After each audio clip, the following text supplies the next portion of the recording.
रायगलम नमझा एक 17वीं शताब्दी का ड्रेस कोड सभी नागरिकों पर लागू किया गया है, जिसमें आदमियों को घो पोशाक और औरतों को कीरा नाम की पोशाक ही पहननी होती है।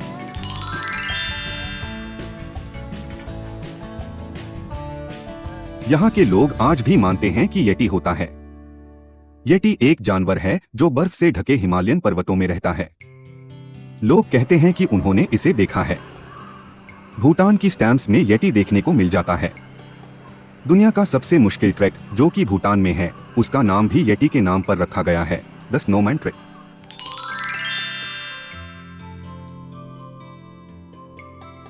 फर्टिलिटी और अच्छे लक के रूप में फैलस को घरों की दीवारों पर पेंटिंग्स, कार्विंग्स या मूर्तियां बनाकर रखा जाता है। माना जाता है कि इससे बुरी आत्माएं दूर रहती हैं।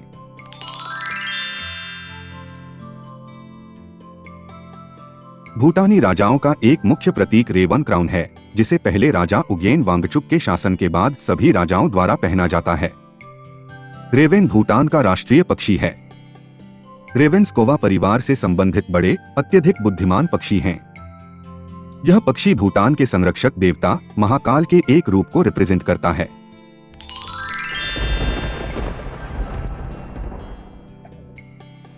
भूटान शब्द का अनुवाद थंडर ड्रैगन की भूमि है। हिमालय के पर्वतों में आने वाले भयंकर तूफानों के कारण इसे यह नाम मिला।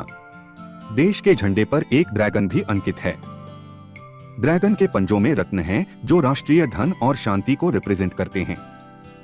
ड्रैगन का सफेद रंग भूटान में विभिन्न जातीय समूहों की शुद्धता और वफादारी का प्रतीक है। भूटान के झंडे का पीला रंग राजा की शक्ति का प्रतीक है और नारंगी बौद्ध धर्म से जुड़ा है।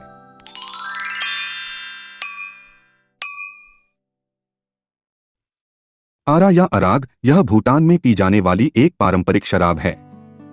आरा देसी जौ, चावल, मक्का, बाजरा या गेहूं को फर्मेंट करके बनाई जाती है। यह आमतौर पर मलाईदार या सफेद रंग की होती है।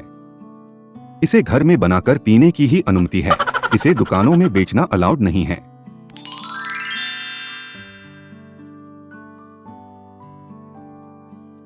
तख्तसांग पालफुग मठ को टाइगर्स नेस्ट के रूप में भी जाना जाता है। यह भूटान की ऊपरी पारो घाटी की चट्टान पर स्थित एक पवित्र बौद्ध स्थल है।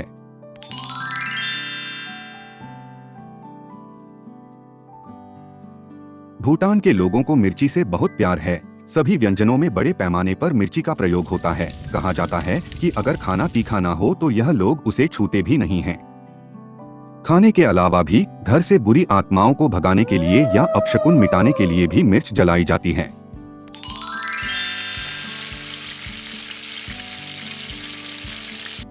भूटान की नेशनल डिश इमादच्छी है। इसमें मिर्ची और याक चीज की करी बनाई जाती है। मिर्ची को भूटान में एक सब्जी की तरह खाते हैं। उसके तीखेपन को बैलेंस करने के लिए टमाटर, लखन और चीज को डाला जाता है। इमादच्छी में इस्तेमाल होने वाली मिर्ची अक्सर बहुत तीखी होती है, इसलिए इसे लाल चावल के साथ खाया जाता है।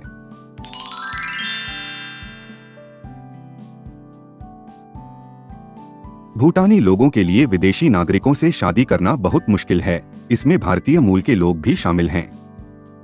जो भूटानी विदेशियों से विवाह करते हैं, उन्हें सरकारी नौकरी या फौज में भर्ती नहीं मिलती। अगर वो स्टूडेंट हो तब उन्हें स्कॉलरशिप नहीं मिलती, और अगर पहले मिली हुई तो वो वापस करनी पड़ती है सरकार को। शादी के बाद विदेशियों को सिटीजनशिप आसानी से नहीं मिलती। उन्हें भूटान में 20 साल तक रहना पड़ता है। भूटान के कानून इस तरह से बनाए गए हैं कि वे अपने नागरिकों को विदेशियों से शादी करने से रोकते हैं।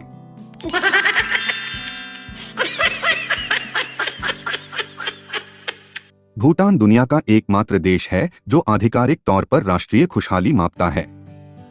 भूटान के चौथे राजा जिग्मे सिंगे वांगचुक ने जीडीपी के बजाय नागरिकों की भलाई को मापने के लिए ग्रोस नेशनल हैप्पीनेस इंडेक्स के उपयोग की वकालत की। इसका उपयोग जीएनएच आयोग द्वारा एक प्रोजेक्ट स्क्रीनिंग टूल के रूप में यह निर्धारित करने के लिए किया जाता है कि किन नीतियों को पारित करना है या किन परियोजनाओं को लागू करना है।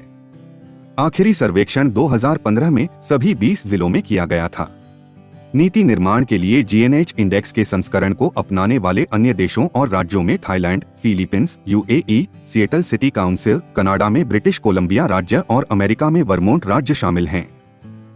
यूनाइटेड नेशंस ने 2011 में इस विचार को अपनाया और 2012 में विश्व खुशहाली रिपोर्ट जारी की।